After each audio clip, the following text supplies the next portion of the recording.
The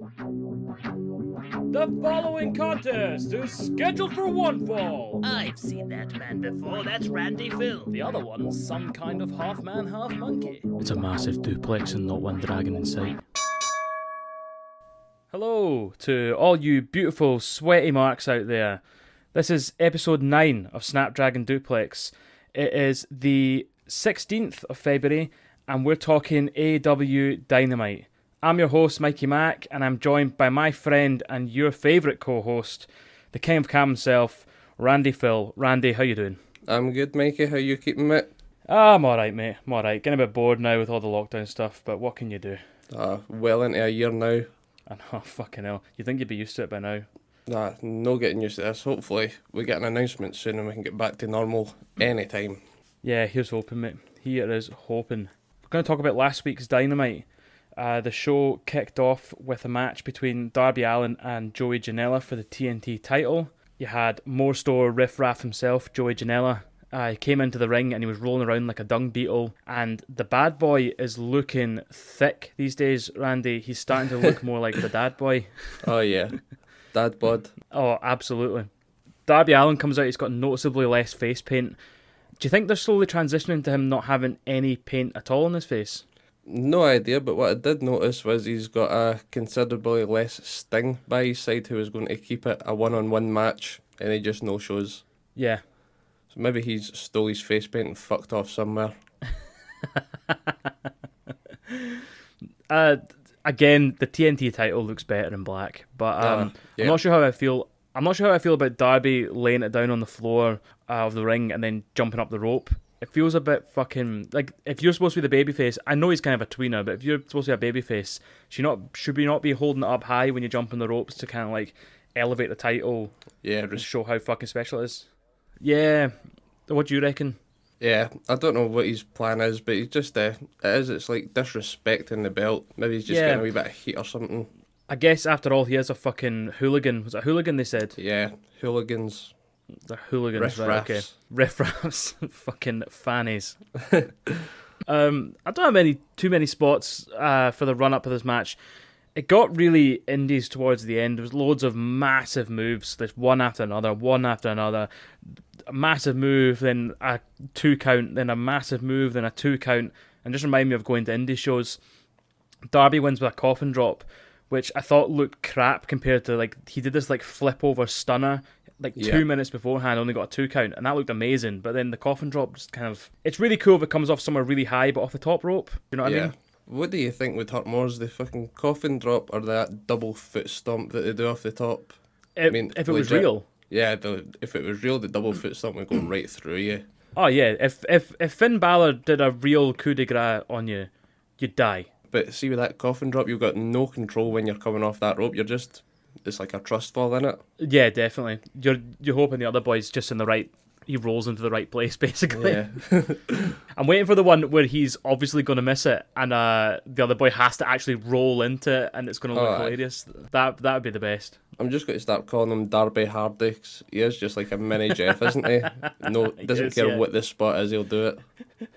He doesn't give a fuck. It was a good match overall. I think we both predicted this correctly. We both said Darby was going to win. It was pretty obvious. I mean, they're not going to give the title to fucking the dad boy, are they? Nah, but this is...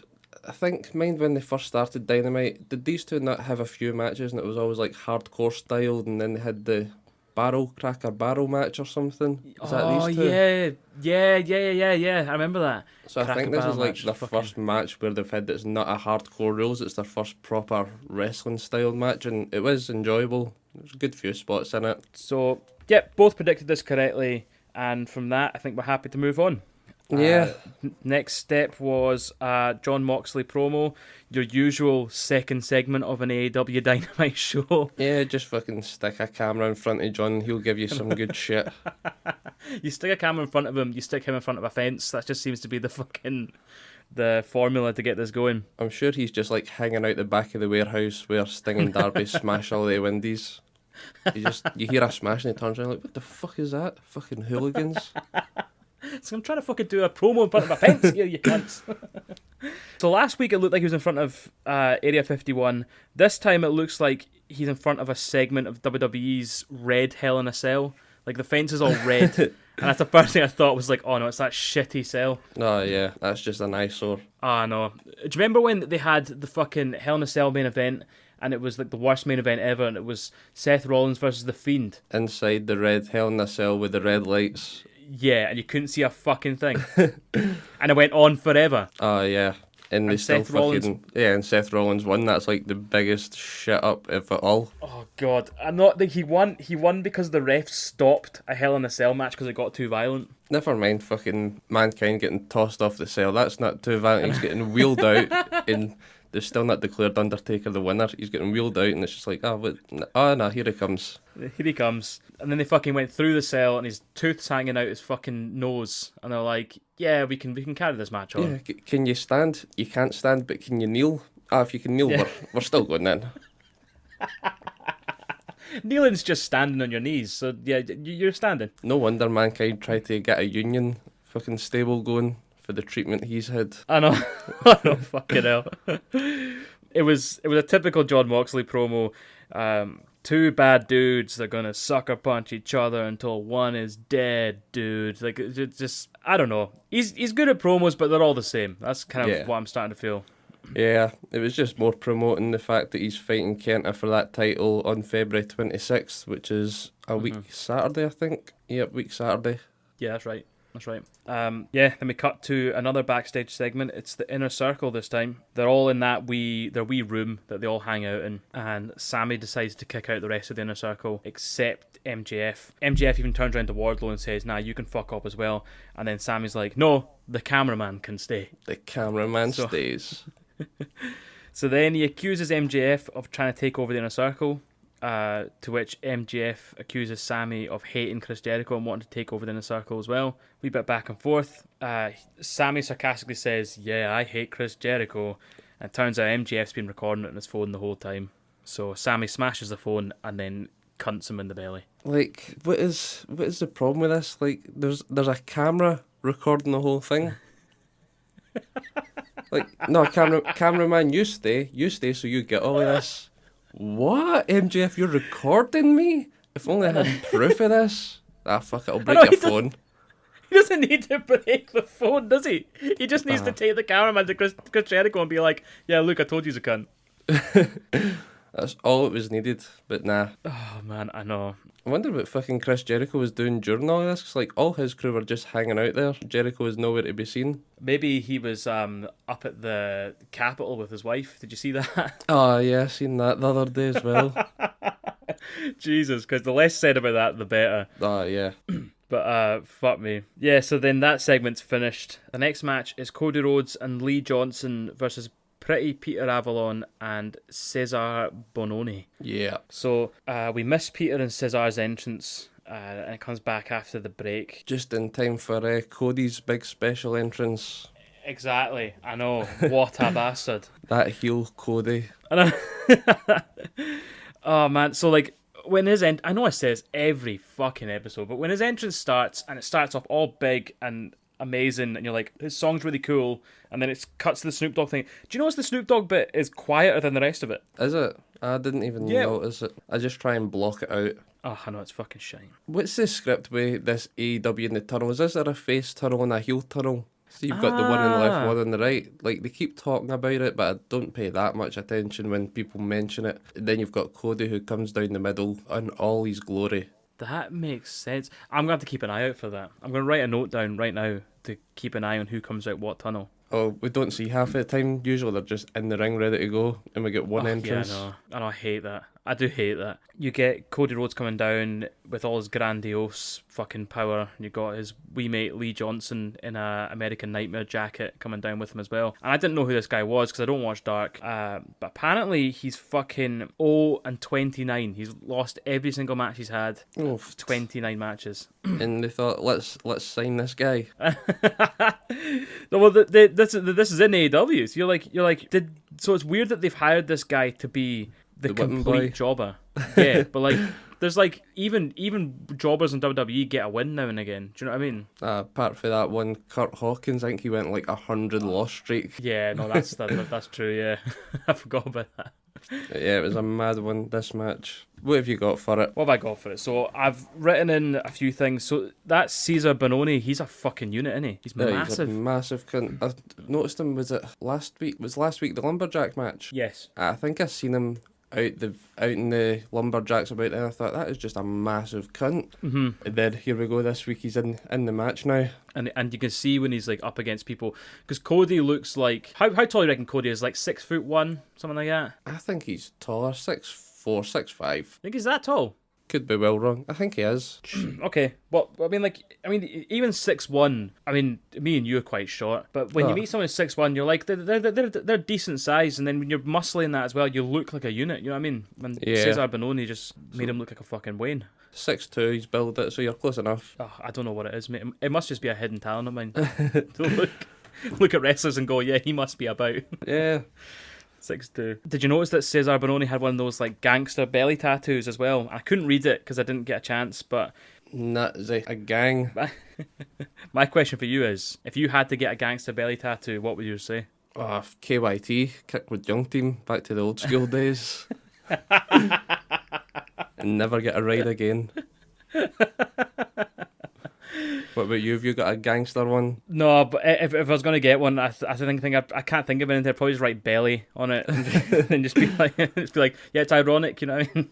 The best one I saw was Batista. See, like, the sun thing around his. Just like, what the hell? Oh, no, yeah. I know, it's horrible, isn't it? Mate. So I've got Lee Johnson. He actually moves really well in the ring. He goes for a super kick to Peter Avalon's stomach, and it was a bit low. It definitely booted him in the balls. Maybe it was dead on target. Yeah, maybe it was. Maybe that was the whole point of it. So then, a bit of a stramash. Lee Johnson wins with a roll-up, and the camera pans to Cody on the outside, who's fucking raging that he didn't get the win. Yeah, that heel cunt Cody. Yeah, I mean, it's definitely the slow burn heel turn, isn't it? I think so, but it just seemed like a really weird end for the match, because what even happened again? It was like, the heel Caesar in fucking Pretty Peter had the upper hand, and then Cody just like throws Caesar out the ring, does he? No, Caesar throws Cody out the ring, and then he hits a big slam on Lee Johnson. You think, that could be the end here. And then Cody the cunt just pulls Caesar out the ring as if it's fuck all. Yeah. Peter Avalon goes for like a double curb stomp, and Lee Johnson just backs out the way and goes for a shite roll up win. Yeah, it was.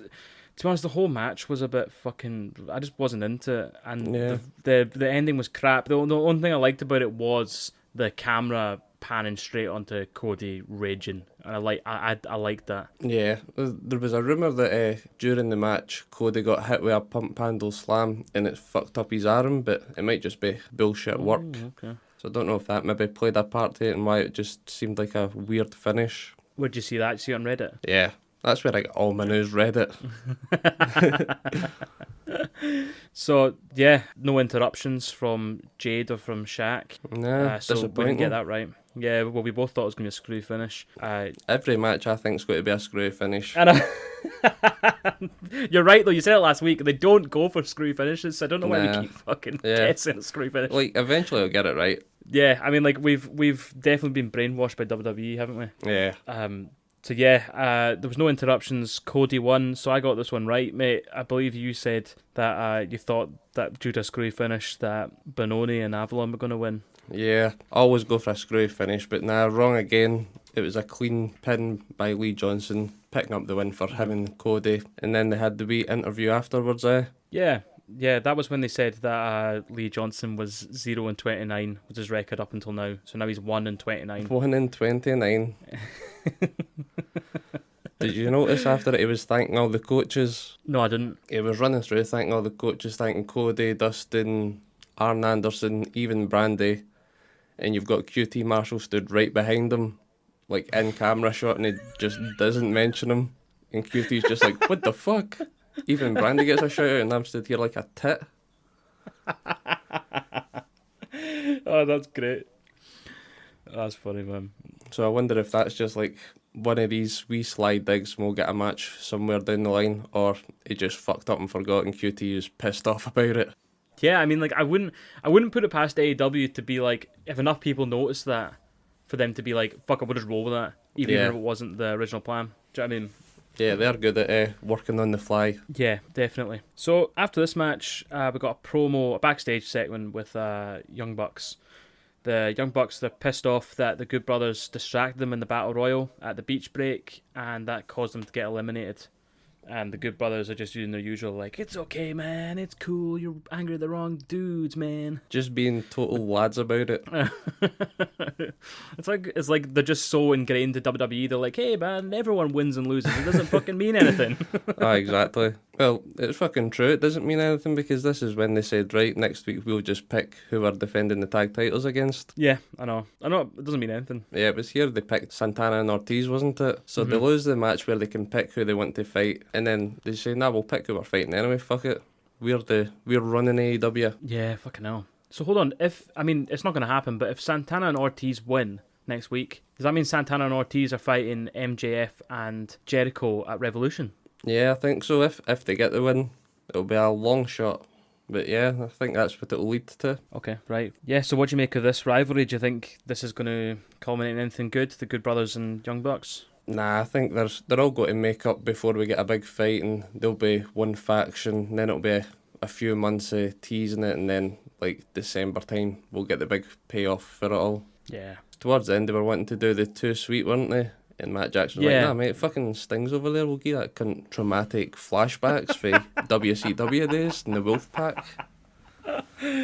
Oh, it's funny. Yeah, I hope you're right, man. I hope that they do kind of do the slow build. They bring him in as a faction. I mean, they've kind of laid the groundwork already. They've kind of done the foreshadowing of we don't really get along. But like, if you get them to get along for long enough, then you can always do that as a callback of like, well, we never fucking got on, so why are you surprised that we broke up?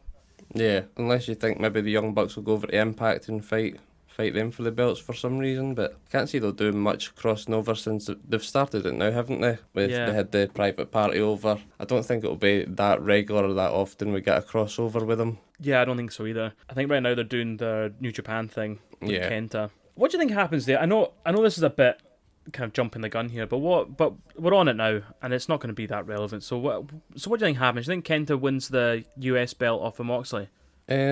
Nah, I think Moxley will win, and then Kenta will just come back to AEW and fuck him up a bit more, just to get more eyes looking everywhere for like New Japan, Impact, AEW. Just get more people watching, see who's going to jump who, where, and when. Right, okay. Was when is Moxley's baby due? Is it not soon? When did they announce it? Was it like back in December or something? Was it Revolution? No, Revolution. When he fought Kenny Omega. Yeah. When was that? November or December time? Yeah, it was the back end of last year anyway. Yeah, so I think maybe summer this year. Okay, well that gives them enough time to kind of get this feud finished with Moxley and that, and then write him off for a bit. Yeah, with Omega and all that. Yeah. Anyway, I kind of feel like maybe he'll lose the belt to Kenta. Oh yeah. But maybe he'll lose the belt to Kenta by fucking Kenny Omega and all that interrupting. Fucking up again. Well, he's part of a club, isn't he, Kenta? He's one of the Bullet Club or Kenta Club or Go to Sleep Club or whatever fucking club they are. Yeah. He's Bullet Club. And Moxley doesn't do clubs. So they'll all just fucking gang up on him and just get him to lose everything. Lose that belt. Lose any match he might have with Kenny Omega. Just fuck him up.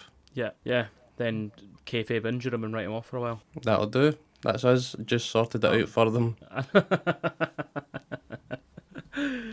So last week we were fixing WWE, and today we fixed AEW. So that's there we go. Done. That's how it's done. Our job. Just need to tag them. Yeah, sorted. Yeah. So next had a backstage segment. Hangman Adam Page. Hangman says he doesn't want to be in a tag team with big money Matt Hardy. So Matt Hardy's still grooming him though, taking him to a bar, paying his tab all night. Yeah, because that's what you do. When somebody says no, you just fucking feed them a drink until you get the yes. It's fucking awful, isn't it? He's fucking... So he's paying his tab all night. He's got the dressing room, no strings attached, a big dirty van with free Jack Daniels spray painted on the side. He's got the whole shebang. What do you mean though? Look at all this stuff I've done for you. You need to give me a yes, Hangman. So, I mean, we'll just jump to it because fuck it. They have a segment later on where they're in the bar getting smashed, and Hangman ends up agreeing to get Big Money Matt as his manager.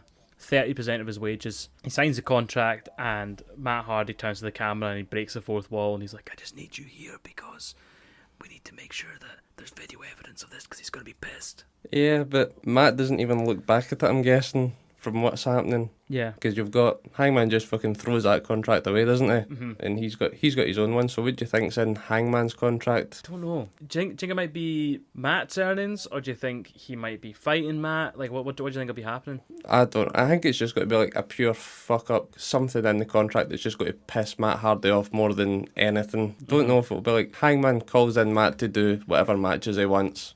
Any match that he doesn't fancy, just calls Matt in. You're taking it. You're taking the loss, mate. It'll be something shite. Yeah, well, I hope they do something interesting with it.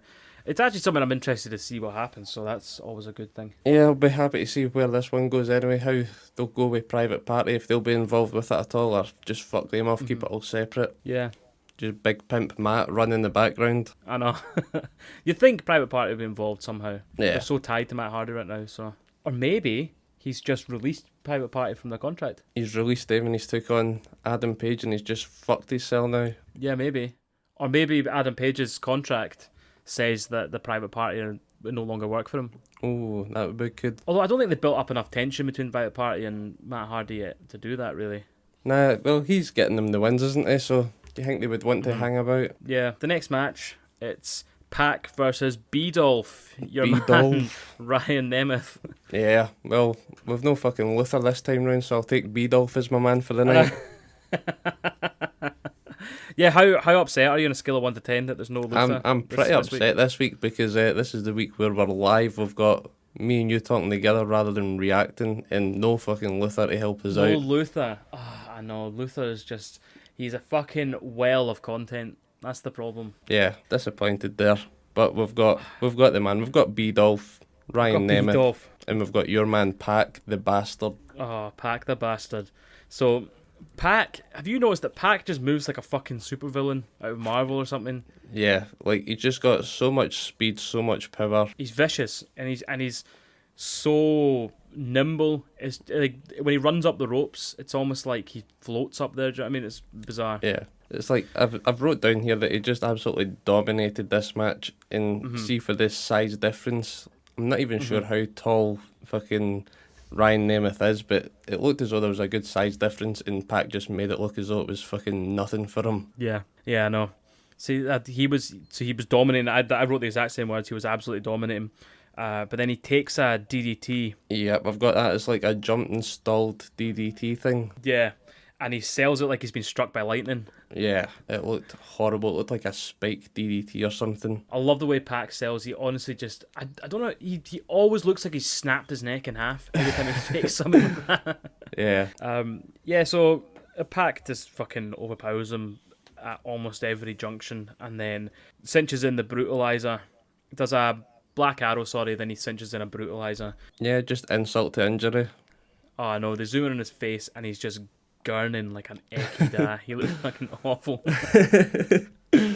If you got Dolph Ziggler on like Instagram or anything? No, I stopped following everyone on my personal Instagram because I kept getting everything spoiled for me. Yeah, Dolph Ziggler, true Big Brother fashion. See when they've got the close up Ryan Nemeth out cold. Yeah. He's used that as his profile picture now on everything. Just absolutely ripping the piss out of him. What a prick. Yeah, loved it. Adolf. He'll always be the Adolf. So what do you make of this match?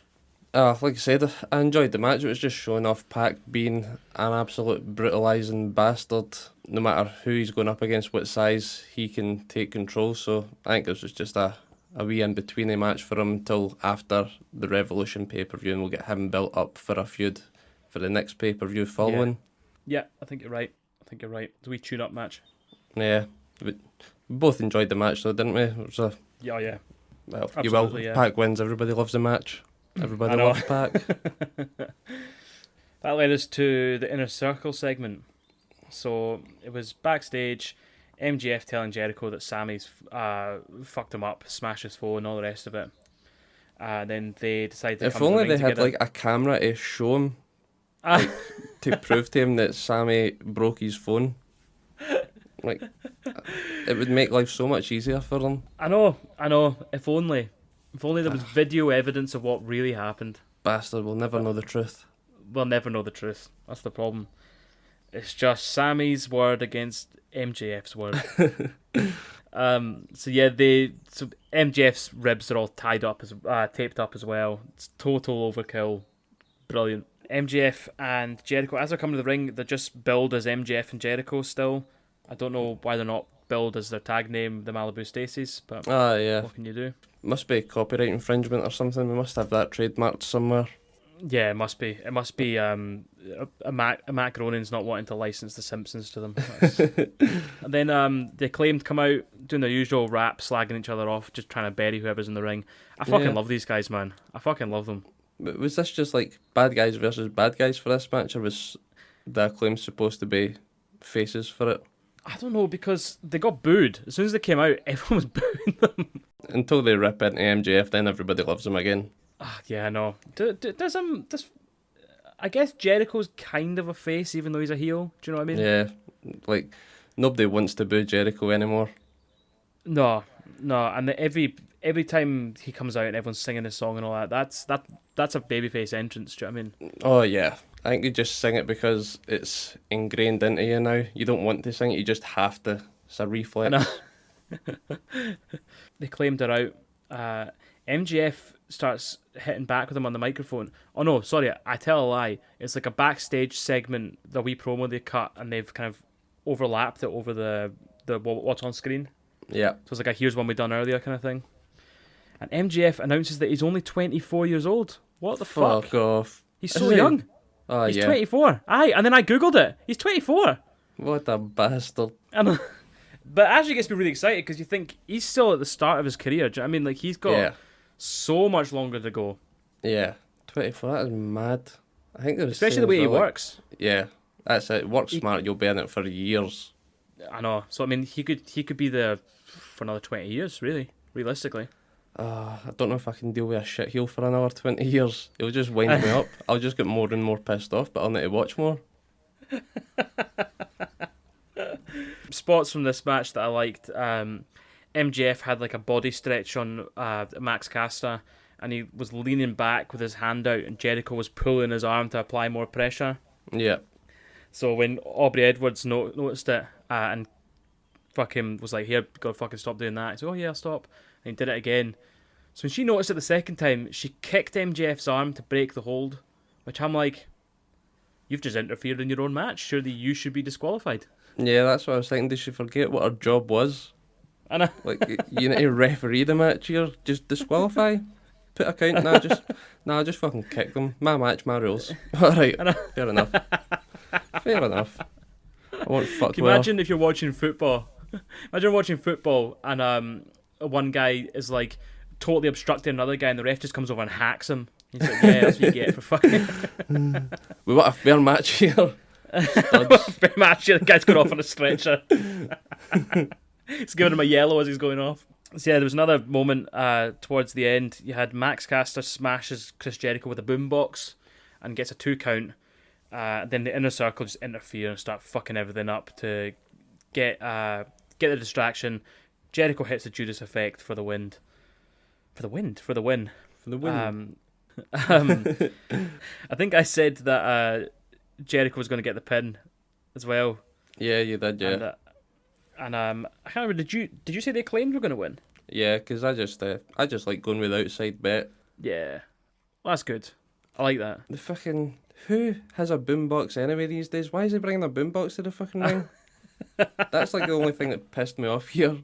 You've got an arena filled with fucking sound equipment, and you bring a boombox to the ring. He brings the boombox with the wired mic, and he's got wireless headphones. So if your boombox has wireless capacity, why do you have a wired mic? It's like sensory overload for the ears. I need to do noise cancelling on my headphones so I can hear my boombox and nothing else. Fuck. Oh man. So the match is over, the Inner Circle is celebrating in the ring, and where the fuck's Sammy? Oh, there the fuck's Sammy. Sammy enters and leaves. He's gone. He's left He's the inner gone. circle. Yeah. And this is when they said, oh, he's leaving through the face tunnel. I'm like, there's a face tunnel? I just thought there was tunnels. Did they? Or did the commentators say that? Yeah, I think that's what they said. That's what clicked eventually for me after like a year of this arena. It's like, so they've got dedicated sites of the... That's why there's two... It's like, when you said it, I thought it was like a Reddit theory, but no. Fucking hell, it's a real deal. I noticed at the end, see when we had the Kenny Omega match, Yeah.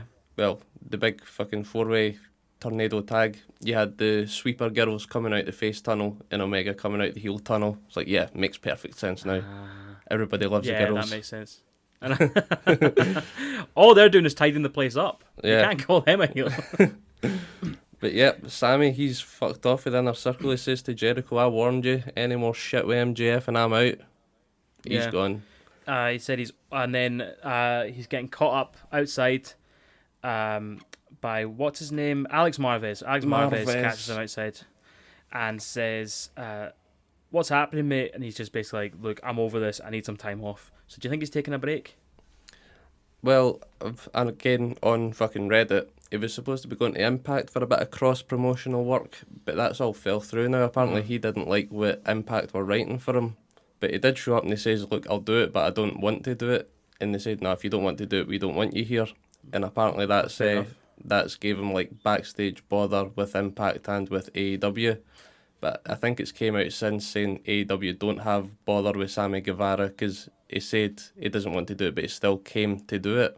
So I think this was them going to write him off for a couple of weeks to let him go to Impact.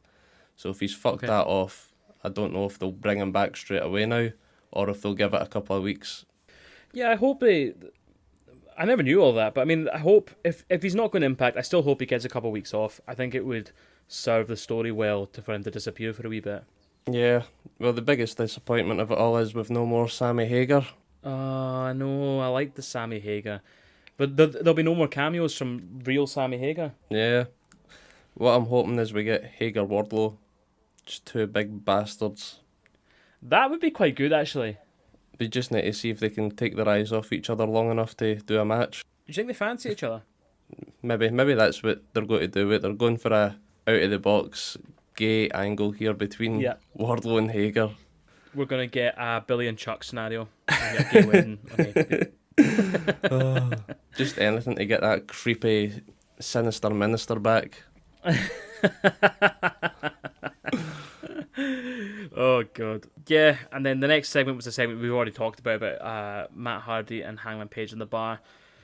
We've mentioned all that. Hangman switching out the contracts and all the rest of it. The only other thing I've got to write is there was not one mask in sight in that bar, and there was not 2 meters distance. Do you know what I mean? Yeah, it's AEW. They just... Corona doesn't apply to them anymore. No. They've just written it out altogether. It was a Corona work. Corona's a work. It's an absolute work. It's in kayfabe, Corona no longer exists. Yeah, that's fine. If it tunes me out for a couple hours a week, I'll accept it now. Yeah, next segment, it's Tony the Shagger, and he's having an interview with Sting. So as soon as they start chatting, Team Taz interrupt on the Titantron, and they're going on about how, just giving it the usual kind of snash, and it turns out they've got Darby in a body bag tied to the back of their car, and they start dragging him who across always the has car this park. body bag? Oh. Why are they dragging him across? They're fucking hang, drawn, and quartering the cunt. Yeah, they just want to make it a 2-on-1 for Revolution. So then Sting sees it and he starts running after them because if there's anything we know about fucking 55-year-old men, it's that how fast even if you give even if you give a car a head start, you'll still catch up to it. Oh my! Like Sting just totally fucked up all his plans for this week. He says, "I'll be with Darby, so it's a fair 1-on-1 match." Doesn't show up for the match. Probably doesn't see him all night, and then I don't know what's happening. Like Darby's had his shower. He's walking with his belt. Has he got the body bag? He used to always have it, didn't he? His body bag and his skateboard.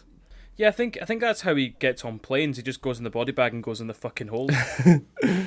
And then our Team Taz still barred for the arena, so are they just hanging about outside like a bunch of creeps with shirtless Brian Cage? waiting for I Darby think to they've come been out there all and week. jump him. Yeah, I think they're camping. I know, man. It's fucking. So a couple more weeks of this anyway. Yeah, but they've reiterated the point that there's going to be the street fight: Sting and Darby versus Ricky Starks and Brian Cage. Yeah. Yeah. Okay, but it's Team Taz. It's a street fight. It's a cinematic match. It's going to be. We're pretty sure. Why did they even make it an effort to saying Brian Cage and Ricky Starks? Because they're all getting involved. Oh yeah. There's no way that it's just going to be those two. They should have just made it like Team Taz versus Darby and Sting and done it like pure Batman style, where the two creeps are hiding out in the shadows and just take them out one by one. And you've got like Taz pissing his cell. They might do that. That would make thinking? all of this worth it. Do you know what I'm thinking? I think there's on. going to be cameos in that match for Sting and Darby's side.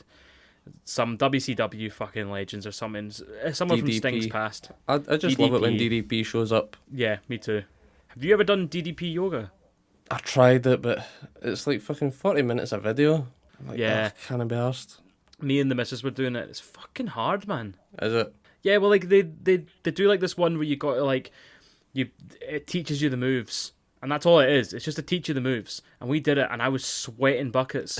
And he's like, right, now you're ready to try one of the actual videos. It's like, well, that wasn't actually a workout. That was just him showing us the moves. Just a demonstration. I'm just covered in sweat.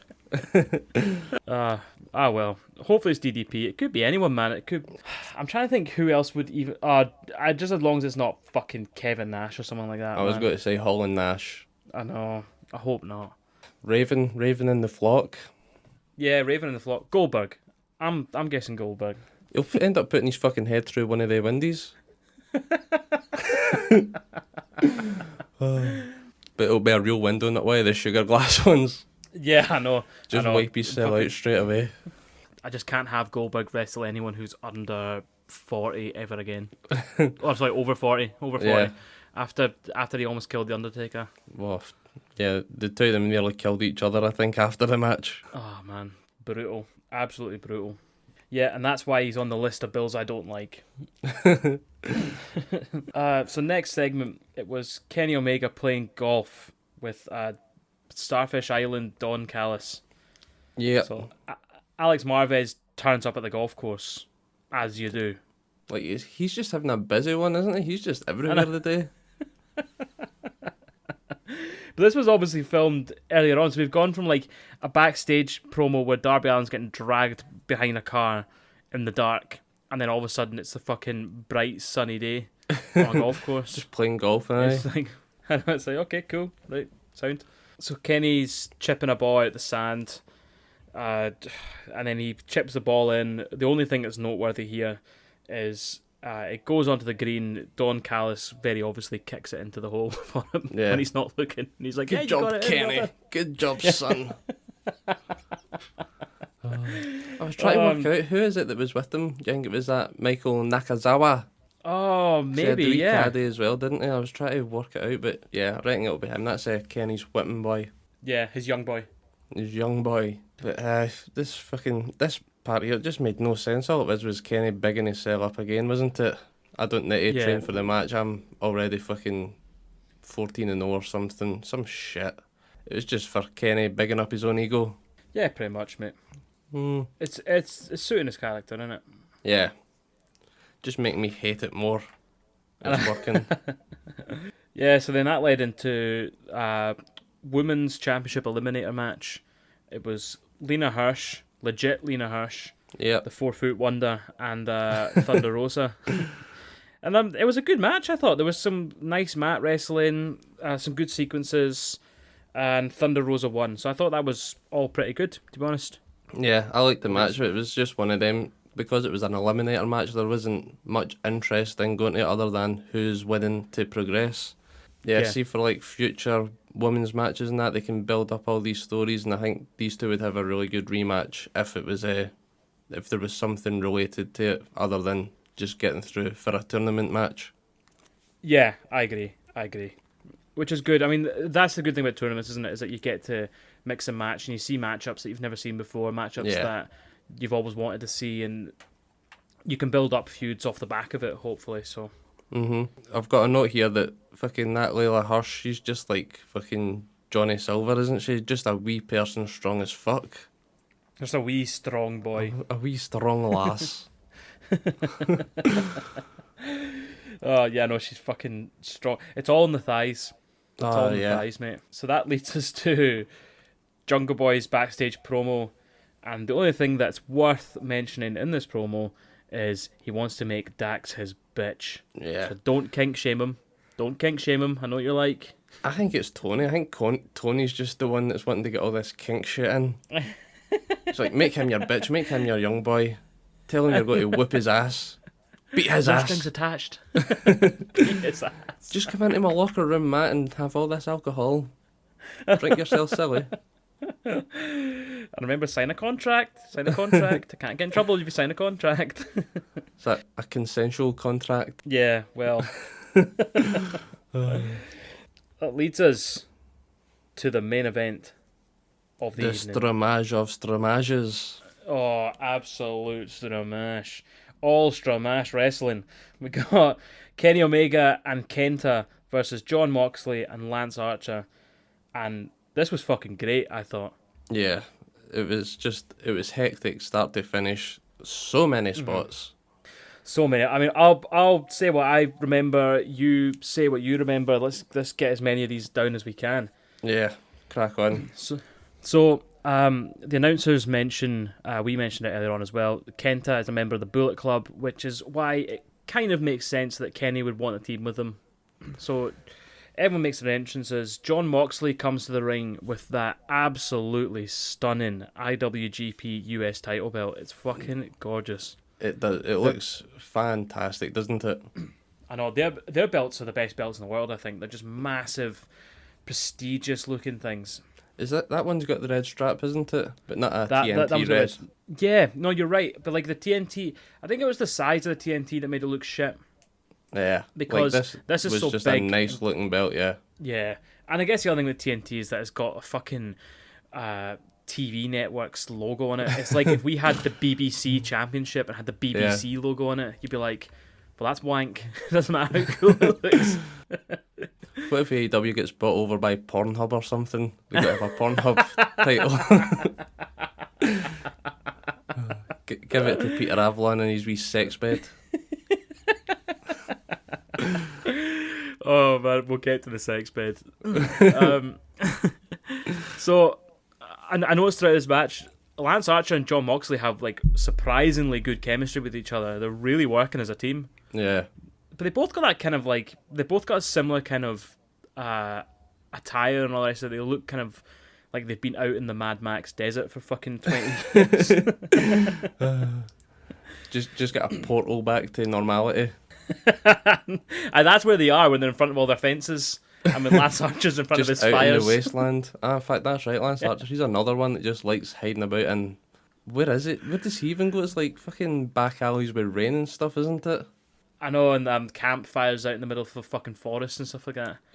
With Jake the Snake up close going like, Lance is gonna kill you. Like, okay, thanks, Absolutely Jake. fuck that. See if you were the cameraman for AEW, you're like, right, we need to go shoot a promo. Who's it for? Lance Archer. Fuck's sake, man. Fuck. Do you know how hard it is to find that cunt in the middle of the desert? Like, I'm going to go buy new boots. The last time I fucking lost a welly. Who's this week? Oh, it's Sting and Darby in a warehouse. Like, but can I get like a bulletproof vest or something? It's just dodgy. I need gloves for all the fucking broken glass everywhere. I need PPE to go and shoot a promo with AEW. Fuck. Another spot, we had Jon Moxley and Kenta were standing on top of a steel table on wheels in the kitchen, and the ref's holding the table steady. It was so dumb. I was fucking pissed myself. I wasn't even watching what they were doing. I was just laughing at the ref, just watching the ref holding it and like seeing the panic in his face every time it shifted. And he's absolutely shitting himself. Is it the Marvel movie where is it Captain America or something? He's like holding the helicopter in a building or some shit like that. Like, that's just all I had was this ref trying to hold these two little tables together. Oh, it was fucking funny, man. Did you notice that John Moxley, he just loves a kendo stick? He was all over a kendo stick, wasn't He fucking loves a kendo stick, man. he? Loves a potato as well. Oh, he loves a potato, aye. The potatoes were good. I like that spot. You backstage in the kitchen, and he finds a box of potatoes and starts fucking lamping guns of potatoes. Well, that was it. Kenta had in a submission, didn't he?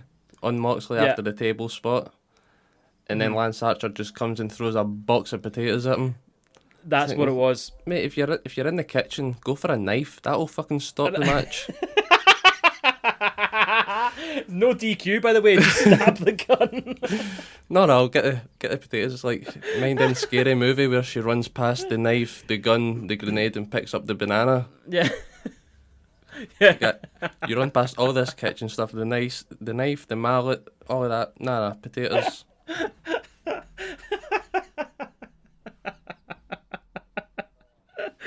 Oh, that's fucking true. Then like John Moxley picks up a single potato after it. Like, yeah, Yeah. fuck it, I'm using this as well. It seems to work. So there was a spot where oh god, that fucking pissed myself. There was a spot where they're in the crowd and the crowd of wrestlers, and Pretty Peter Avalon is lying on his sex bed, and Kenta takes fucking great. He's what's the word I'm looking for? He's pissed off with Peter Avalon. Yeah, Picks him up and he's gonna hit him a go to sleep. they're wanting to do a move to somebody on the bed. They're surrounded by concrete. Why are you wanting to do it I on the know. bed? That's like the softest fucking spot there. Do it on I the know. concrete. That's the thing, like he picks him up with a go to sleep, and I'm like, oh, this is gonna be funny. He's gonna do a go to sleep, and he's gonna land on the bed asleep, and everyone's gonna be like, oh, you really put him to sleep, right? And I was like, here we go, dumb Mate, they wrestling. missed it. And then he missed it. He fucking hit the go to sleep onto the concrete. And I'm like, you missed out on the best fucking joke of the whole match. Where were you last week when they were thinking of this shit? Oh, I know, man. I know. But then, like, I saw it and I was like, oh, this is obvious, but it's going to be funny. But then they didn't do it. Maybe because it was too obvious. I don't know. I didn't even think about it, but yeah, missed opportunity. So there was one point where there was a really close 2 count, right? And JR said, that's as close as 19 is to 20, which sounds really clever. But what he's really saying is that's as close as 2 is to 3. Do you know what I mean? Like every fucking 2 count ever. It's the next number. And it's the next number, mate. You're right, it is. 2 is as close to 3 as 19 is to 20. So the Good Brothers come out. They take out Jake the Snake, the bastards. Yeah, this is what I've got for your end. Insert typical AEW stromage to end the show. Yeah, it was the most typical Stramash of all time. All Stramash wrestling. We love it. Well, I love it. I don't know if you love it. I love it. So Kenny's going to hit... he hits Lance Archer with a V-trigger. He's going to hit him with a one-winged angel. Can't lift him because he's too big. So the Good Brothers help him lift him. Massive cunt. I know. But then he's got him in the electric chair position. He hits the one-winged angel and he wins. And I thought it was a fucking great match. Yeah, loved the match. There was one spot that I've got that you've missed out on was Kenny Omega and John Moxley were fighting out at the timekeeper's table, Yeah. which is just outside the ring, and then Lance Archer and Kenta were up at the announcer's table on the stage above. Yeah. And Lance Archer was trying to powerbomb Kenta through the table. Kenta reverses it, or like struggles out, and then just like runs past Lance Archer, jumps off the stage, and does the coup de grace to John Moxley on the timekeeper's table. Yeah, that was awesome. Yeah, like that's the one that would kill you, Oh, yeah. unless it was a coffin drop. Do you know what I was thinking was, have we ever seen anyone put someone through the announce table in AEW? I don't think so. Probably because all the announcers are old as fuck, man. They wouldn't be able to move in time. I know. Well, you get it every week on WWE, and it's getting a bit stale. So it's kind Yeah. of interesting that. Well, you were getting it every week with fucking Nia Jax. Was it Nia Jax? Yeah, And Lana, 9 weeks in a row or something. I don't know what WWE are thinking when they just bury someone. They literally bury someone every week, bury them, and then they get their own back with one victory. And you're supposed to think that they won the feud. Yeah. It's goldfish booking again, isn't it? I know it is. Yeah. So yeah, great match. Good show actually. I thought all in all. Yeah, good show all round. There wasn't that many matches, was there? Maybe 4 matches. A lot of backstage stuff. A lot of backstage stuff. But yeah, fucking matches. I really enjoyed them all. Yeah, me too. I think it shows that you maybe don't need as much wrestling every week if you've got. It's quality over quantity, isn't it? Yeah, absolutely. Which is good because I think that's the main WWE problem is that there's too much. Yeah, too much, and it's the same matches every week, isn't it? Week in, week out.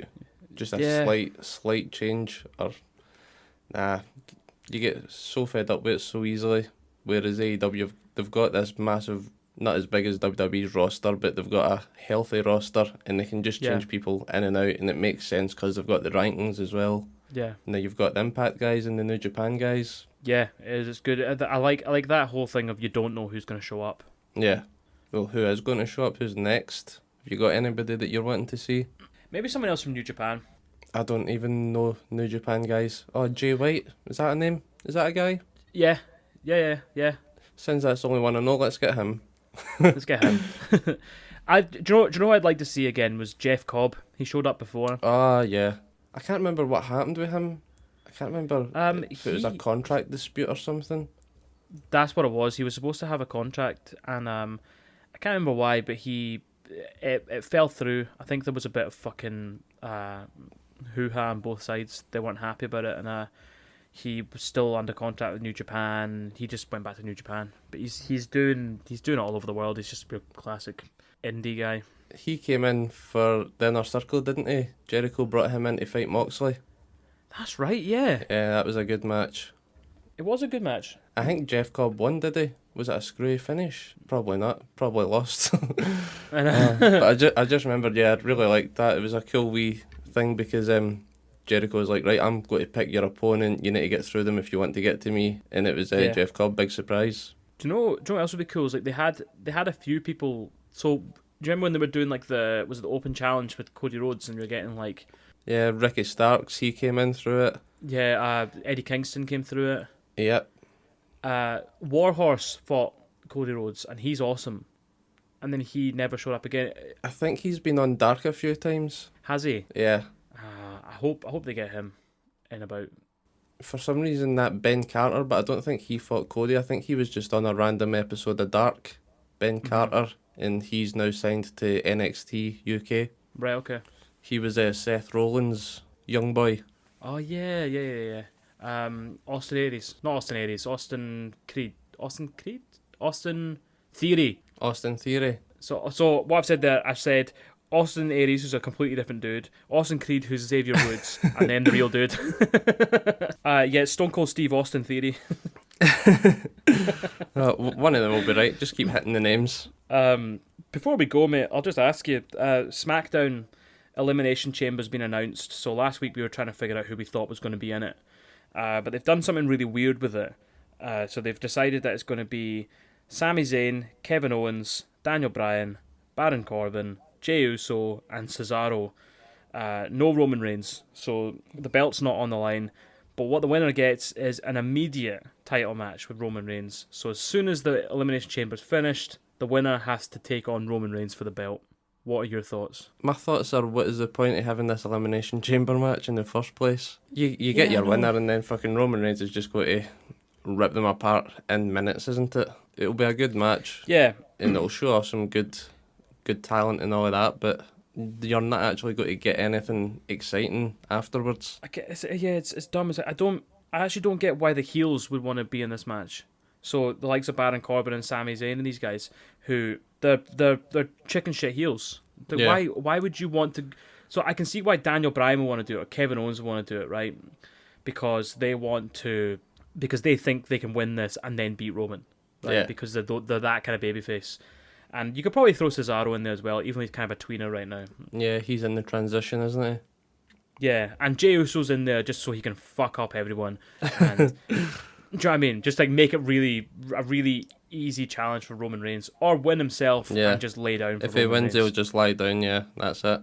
So why do Sami and Baron Corbin want to be in this? Because it's not an opportunistic kind of Just thing. nothing else to do, is there? It's just this season in between Royal Rumble and WrestleMania. They just need to fill some time. I know. What you boys doing? I know. I've got a camera crew with me. Nah, fuck game. You can go in the chamber. Baron Corbin, what you doing? I had these two henchmen, but you sacked one of them because of Corona, so I've got one. Ah, nah, fuck that guy off. You're in the chamber as well. Oh, that's brutal, isn't it? Yeah. I was liking the whole Dolph Ziggler and Robert Roode wanting to be in a pod together for the match. Yeah. That's what they were trying to get to at the start. Like, oh no, we're tag team champions. We're a unit. Like, right, Yeah. aye. Get as many guys in there as you want. See, when they've got like this situation where there's no crowd, this is when they should fuck about with that stuff and experiment. Get like 10 guys in there or something. Just do Yeah, I something know, you should. daft. Yeah, I think they have been quite experimental since the start of it all, but there's always room for more. Oh yeah. And I don't know, who do you think wins this? I want Cesaro to win. Okay. Because I think this will just be him showing off now. He's been here for fucking years. 2008 maybe. Yeah. But aye, he's never had the big run. You know he's not going to win the match afterwards, but at least get him up there to see that he could be in the title picture for the next year or whatever in some good main event matches. So do you think if Cesaro does win, do you think then that would have to kind of lead to a WrestleMania match, wouldn't it? Nah, well, I would think so, unless it's like a big match for him, but it'll be Edge, won't it? Edge, Roman Reigns, what we were saying. Yeah. This is just going to be Cesaro's 5 minutes in the light to show what he can do, and then fucking throw him like upper mid card again for a few months, and then after Mania, maybe get him to win something to get him in the title picture. Yeah. Who've you got your money on? I feel like Jey Uso's going to win it, and he's going to lay down for Roman Reigns. Yeah, just lay down for him. Yeah, and then Edge is going to come in and challenge. He's going to spear Roman Reigns to fuck, and then just be like, look, me and you at Mania. But the other option would be, if you want to go down the Daniel Bryan versus Roman Reigns route of Mania, which I think was something they were considering a while ago, then you have him win, you have Roman screw him, and then you build up to that to then fight him at Mania. I don't know if you make it a triple threat with Edge, or if you have Edge beat fucking Drew or whoever the fuck. Remember years ago at WrestleMania they had like a double championship match. They had one championship match and then the winner of that went on to fight Bret Hart or something. Yeah. Like years ago, do something like that. Night 1, night 2. Yeah. Yeah, well, yeah, exactly. You've got 2 nights to play with. Yeah, they could do something like that. Yeah, that'd be cool. Yeah. So I'm going to say Jey Uso, and are you saying Cesaro? Cesaro or Jey Uso wins, he lies down and Miz cashes in and pins him. Okay, mate. Well, we'll add that to our predictions for Elimination Chamber. Yeah, because the Miz has pulled his cell out the Raw chamber now. Oh, did he? I haven't seen Raw. Did you not catch? It was like the first fucking half hour or something before I fell asleep, but Miz has pulled his cell out the Elimination Chamber and Kofi Kingston's taking his place. Oh, okay. That's quite cool. So that'll keep Miz fresh. I think he's got to cash in at Chamber and he's got to lose now after Raw last night. Yeah, I've been thinking that for a while now. Just that, and I hope so because I think they just need the fucking Money in the Bank reset now. Yeah. As soon as Miz won it off Otis, I was like, okay, well this year's one's fucked. Yeah, when you've got the Money in the Bank, you need like the big crowd reaction, the big pop to get the excitement going. It's hard doing it whenever you're just pressing a button to get cheers. Or hopefully people are just smashing their keyboards, like I said. It's boo, boo, press B for boo. Right, so for next week's Dynamite then, Mikey, what we've got is FTR versus Matt Sydal and Mike Sydal. I didn't know there was a Mike Sydal. Don't know if he's his brother or what. So what do you reckon? Who would you take there? The Sydal brothers or FTR? FTR. Yeah. FTR. Yeah. This will be their big return. They've just had their 3-week stint of partying, Wrestlers Court. Just keep their big bags of flour backstage. The Pablo Escobar flower. Yeah, so you thinking the same? Yeah, FTR. Jurassic Express will probably show up, make their presence felt. Yeah, I think so. I think there'll be a confrontation after the match. As well, we could see the payoff between Hangman Adam Page teaming with Matt Hardy and Private Party, taking on TH2 and Chaos Project, who's Serpentico and Luther. So we'll get some quality content next week with what has Luther done this week on Dynamite. Oh, I love that. It's my favourite content. It's got to be Hangman Matt and Private Party. Yeah, no doubt. Fucking Luther will pin his cell or some shit. So are you betting against your man as well? No, I'll take Luther. I think he's had enough internet hate. I think he's got to pull one out the bag and do me proud. Luther for the win. Next it'll be more of the AEW Women's Championship Tournament matches. We've got Serena Deeb versus Rio. Serena Deeb, she's the NWA Women's Champion now, not fucking Thunder Rosa. So, right. Double champ. I feel like it's going to be Riho because we've not seen her for ages, right? And she was the first ever champion. Yeah, the she's going to first have to make champion, wasn't she? presence felt. Yeah, so I think she's going to get quite far in the tournament. Yeah. Yep, I reckon I reckon Rio will get it. Okay. As well, we are recording on the Tuesday. Yesterday, we had the Japan side for the championships. That was up on YouTube. Don't know the results. Don't know how far they are, if it was only round 1 or whatever. But we'll catch that later. Yeah. Sting will be calling out Team Taz. Yeah, that's happening. Because we've not seen that for like 4 weeks now. No. Did he catch the car? That's my question. Do you think he caught it? Oh, don't know. He might still be running after them. And I mean, like, the car did get a head start. Either the petrol runs out or Sting runs out, or maybe it's just like lights on, lights off, and Sting appears. Inside the car. Now they need to shoot that for next week. Sting confronts Team Taz, he just appears in the car with them. Right, boys, what's happening? In bitch seat. It's like, guys, can you please stop dragging my mate behind your car? It's like, he's my partner. We've got some shit happening in 2 weeks' time. Please. It's like, guys, have you ever heard of the Geneva Convention? Because you're breaking it right now. And then the last match we've already discussed, was the Young Bucks versus Proud and Powerful. I don't even know if that's what the name they're going by now, if that's a bit too close for political stances. But Santana and Ortiz, I don't know what could happen here. I want Santana and Ortiz to win.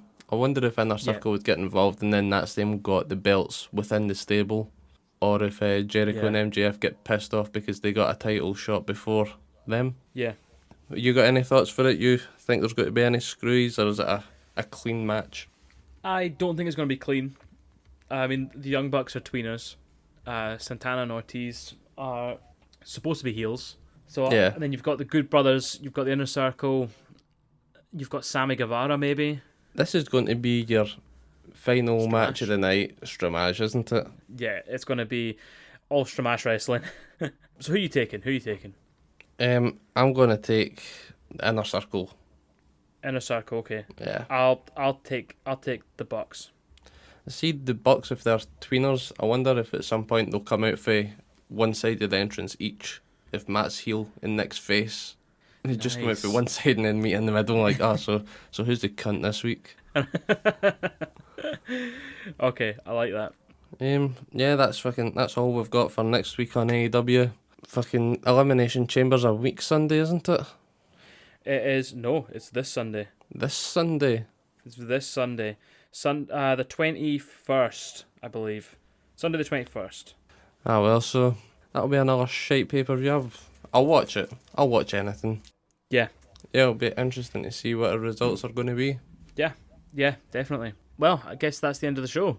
Well, thanks very much, Randy. Thank you, Mikey. Thanks for having us. Thanks for hosting, doing all this shit hot work. Yeah, well, I can't be here without you, mate. You're also doing an excellent job. Well, next week I'll be here without you. You return to the dreaded North Sea. Yeah, I can't wait. Okay, mate, well, I guess I'll just start plugging the fucking bullshits then. So you can catch us on Instagram at Snap Dragon Duplex. We're on Twitter at Dragon Duplex. We've got a website, snapdragonduplex.co.uk, and we're on all the podcast places that you already know about because you're listening. We've also got a YouTube. Just search for Snapdragon Duplex. You'll find us there, the latest episodes. And Randy is on Twitch. What are you playing on Twitch just now, Andy? You still on Fall Guys? I've been playing a bit of Fall Guys. I'm maxed out at level 40. I'm looking to go for Resident Evil, but pick for me. Will I go with 7 or will I go back with Resident Evil 2, the remake? Oh, well, I've heard good things. I've heard good things about Resident Evil 2. That's it. I'll go back on 2. I say back Nice on. I one. started it, I done 5 minutes and I shit myself. So where can you find you at Twitch? Catch me on Twitch at Randy Phil. Resident Evil 2. Let's go. Let's go. Watch Randy shit himself online for free at Twitch.